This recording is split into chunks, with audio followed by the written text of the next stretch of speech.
My name is Doug Nelson. I'm an architect with Main Street Architects and Planners in Ventura. I was involved with a whole team of collaborative designers and contractors, and obviously SPAM staff and board members in the adaptive rehab here of the Limoneira Building into the museum that we see today. Roy Wilson designed the building in what is referred to as the Mediterranean Revival style, which back in the early 20s actually was a fairly popular style for architects. Notably, Julia Morgan did a lot of Mediterranean Revival. Gordon Kaufman was doing a lot of that in the early 20s out in Claremont, the Claremont colleges. So more than likely, Mr. Roy Wilson probably got some inspiration from work that was being done by other architects, notable architects at the time. Not often do you see a quote-unquote Mediterranean revival that incorporates brick, and as we found out as we did some research back in the newspaper articles from the 20s, Santa Paula Times were reporting in pretty good detail some of the design decisions that Roy Wilson made with regard to the finishes and materials that he used. And it turns out that the brick was manufactured by, I believe, the Santa Paula Brick Company here in Santa Paula. And it was at the time considered one of the best sources for quality brick in the region. So it made sense that he would use a locally sourced material like that. So in conjunction with the brick that he locally sourced from the Santa Paula Brick Company, he did up the ornamentation of the building through the use of what is called tufa stone. And tufa is obviously material not quarried here locally. It's actually up in the quarried in the Sierra somewhere. And tufa, T-O-F-U-A, tufa was somewhat of a terracotta-like material that could be carved and in all sorts of different decorative configurations.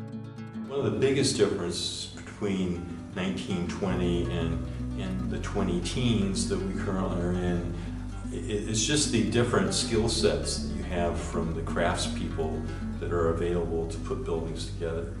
I mean, back in this day, a mason had a real high level of skill sets in terms of let's say, marrying the brick masonry with the tufa stone that I mentioned earlier. And it's not to say that all general contractors these days don't have that skills. Certainly there are many, like Mr. Chris Wilson and Mr. Chuck Teague, who were the contractors that we worked on. There's no question that they're examples of contractors who really understand that restorative art of putting buildings back together again. My name is Chuck Teague, and I'm a local general contractor here in Santa Paula. And I was asked by the Limoneira Company to facilitate the renovation of what is now the Santa Paula Art Museum in Jeanette Cole Art Center. The project involved a series of decisions and discussions, what made it fun for me in particular was I got to work with my ex-partners, Chris Wilson, whose grandfather designed the building. And what was fun was my great-grandfather commissioned the building to be built on behalf of Limoneira. At that time, he was the president or general manager of Limoneira Company when the building was built in the early 20s. I've always thought of Chris Wilson as not only a master craftsman, a master designer, he's just a great guy. It was really fun getting back together. We hadn't worked with each other for several years. But we got back together again, and we just automatically got on the same page, and it was really a lot of fun. And of course, we had an enthusiastic crew backing us. Hello, I'm Chris Wilson. I'm the grandson of Roy C. Wilson Sr., who designed the beautiful building that Santa Paula Art Museum now resides in. My partner Jake Colborn and I were hired by the art museum to do the work on behalf of the art museum in converting the building really back to what it used to be. We pretty much just returned the building to its original configuration, which just lent itself to a museum. I've jokingly told people that when Limoneira hired my grandfather to design an office building, that he really didn't want the job, and he ended up designing an art museum and passing it off as an office building.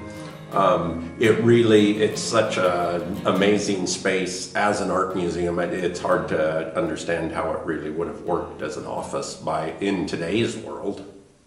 Yeah, considering when the building was built, it was obvious that a professional architect, engineer designed the building, because it almost passed by today's standards. And today's standards are just mainly seismic, so to have a non-reinforced masonry building come close to today's standards is pretty amazing. The building as a whole was in really beautiful shape. We did make some structural modifications, particularly to the floor, to strengthen it for the added capacity that a museum represents. We worked on the electrical system, we worked on the heating and air conditioning, we redid the lighting with the help of John Turturro. But the interior had been divided up to drywall and various cubicles and things, trying to make this large square footage more usable to rent out and lease to tenants through the years, after Limoneira decided to move the ranch headquarters back out to the main ranch off of Cummings Road here in Santa Paula. We had to kind of peel back the layers of all those supposed improvements, and then we just exposed this beautiful atrium and these beautiful tall windows that kind of face to the east. And so we kind of pulled the veil off of the rough shell, if you will, and then we got to work, and that's always a lot of fun, especially when you have a supportive, interested crowd. Everybody has a common goal. The initial, two-story atrium space, which was designed by Roy Wilson as a what you call kind of an administrative office use, where they had clerks and secretaries and people out there doing payroll and all those sort of everyday corporate business things, but with the use of those very high arched windows, natural daylight was great. So, what was used for well-lit office space, guess what? Turned into a great adaptive rehab gallery space. As you can see, where we sandblasted inside here, the original building is built of red brick. Unfortunately, it was painted on the outside at some point, so we don't see the contrast that my grandfather would have originally had between the stone work around the entry and the windows. So a little bit of that is lost. You can still see it, but you don't have the contrasting colors that would have been there originally. Most architects who really appreciate authenticity would have said, let's bring it back to the original brick. And we actually looked at doing that, but unfortunately when we did some samples over here on the northwest corner of the building,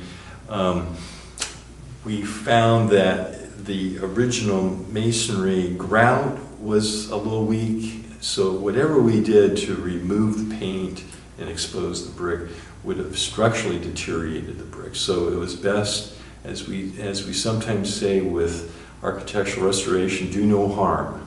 I think when the board of directors for SPAM, had the opportunity to get the building offered to us on a long-term lease from the Limoneira Company, it just seemed like it was just a marriage made in heaven on so many levels.